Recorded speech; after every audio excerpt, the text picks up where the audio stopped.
વડોદરાના ગોરવા દશામાં મંદિર તળાવ પાસે આવેલા ગુજરાત હાઉસિંગ બોર્ડના પ્લોટ ઉપર દબાણ શાખા દ્વારા ઝૂંપડાઓ હટાવવાની કામગીરી ગુરુવારે પણ ચાલુ રહી હતી. દબાણ શાખાની ટીમે પોલીસ બંદોબસ્ત વચ્ચે આજે લગભગ 50 જેટલા ઝૂંપડાઓ હટાવ્યા હતા.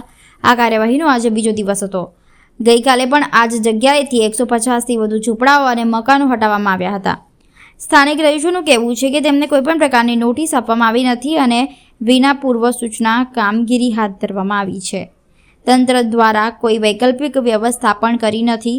તેની ફરિયાદ સાથે સ્થળાંતર અંગેની ચિંતાઓ વ્યક્ત કરતા રહીશોએ જણાવ્યું હતું કે અમે નાનપણથી અહીંયા રહીએ છીએ, અમારા બાળકો પણ અહીં મોટા થયા છે, ગરીબ છીએ એટલે જ અહીં છે, પણ હવે અચાનક મકાન તોડી નાખવામાં આવે તો અમે ક્યાં જઈશું? બીજી તરફ અધિકારીઓએ જણાવ્યું છે કે રહીશોને અગાઉથી જ નોટિસો આપવામાં આવી હતી અને નિયમ મુજબની પ્રક્રિયા અનુસરવામાં આવી છે.